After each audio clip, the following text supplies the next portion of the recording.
Hello, everyone, and welcome to episode 5 of Behind the Character. And today we're going to go on a bit of a trip down memory lane. Now, I'm sure if you've been around the channel for a long time, you have seen Glitch before. He used to be my channel mascot for a while. Glitch was, much like Sparta, my first actual persona. I guess persona wouldn't quite classify him right. He'd be more of an object head at this point. Or, well, when I created him at least. He has ditched his TV head for a more robotic head to fit more in with the lore of Will's experiments. Now, when I first got the idea for Glitch, he was, if I remember right, originally a cat. And I say this because his inspiration came from one of Skrillex's songs. And don't believe it was one of Skrillex's songs. I can actually look real quick.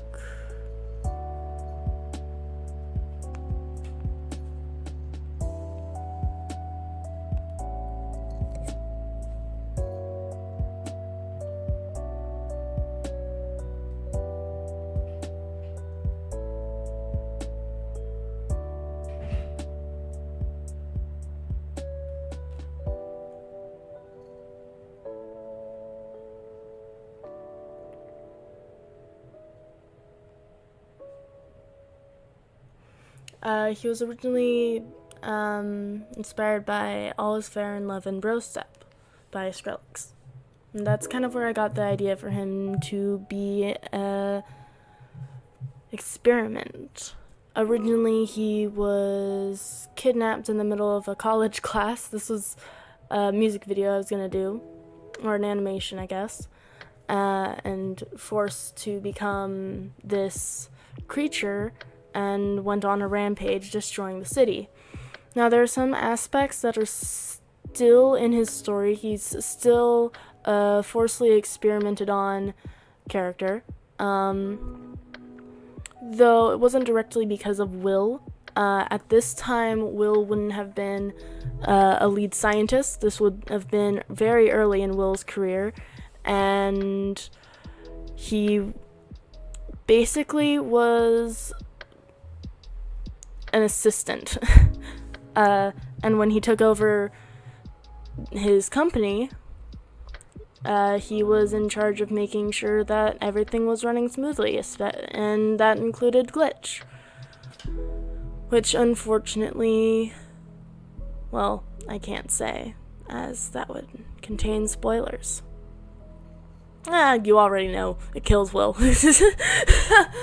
Glitch ends up killing Will. If you don't know that, it's in loads of whips that I've posted for different animations that I was going to do, and who knows, maybe one day I'll end up finishing them. This version of Glitch, there isn't really much that's different besides the hand and the shape of the TV. It was mostly the easiest way for me to draw hands at that point. So there's no real cool lore to it or anything. But I want to implement a little bit more of a character to him. So I gave him eyes that were similar to his old design. He would still go into that weird glitched out face when upset and stuff, but it wasn't as common. But that paved the way to current Glitch. He's only had 3 forms, but he's still one of my precious little babies.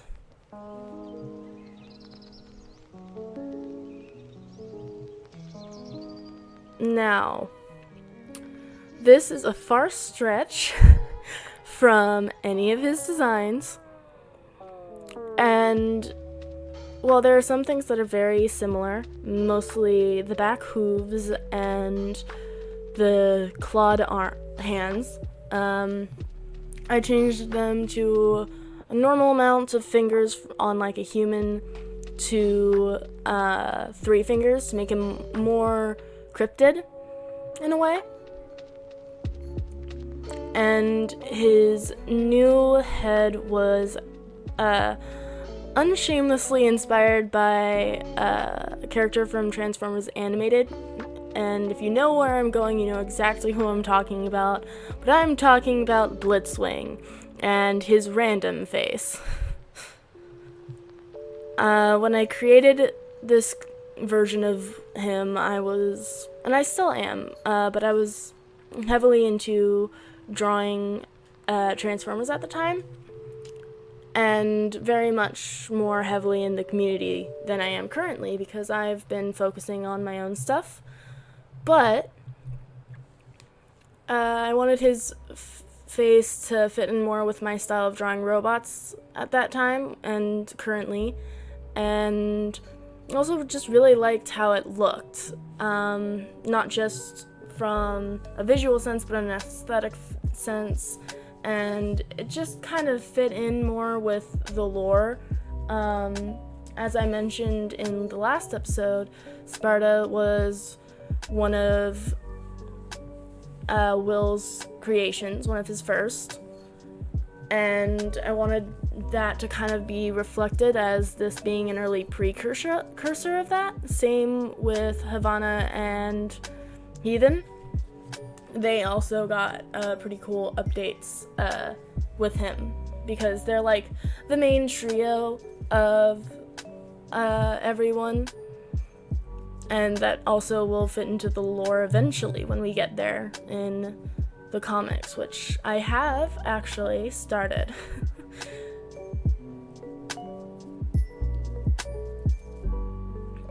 But I think this design just fits in a lot more with the world of Psychosis and Meloria.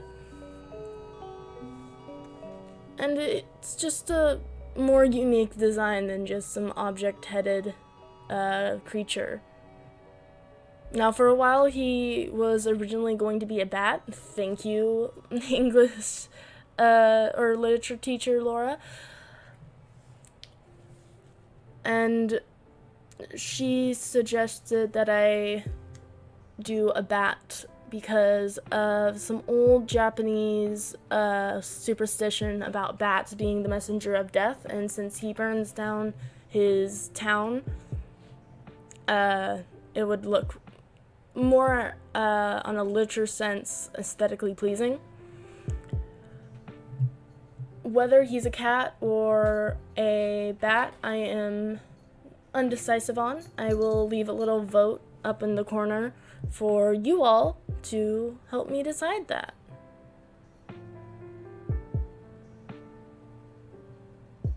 It wouldn't have any impacts on the current lore, really, but it would still be fun to settle down on that. Anyway, thank you all so much for watching. I'm going to leave my awful narration here and let you guys just sit back and enjoy the rest of the video. Thank you so much for watching.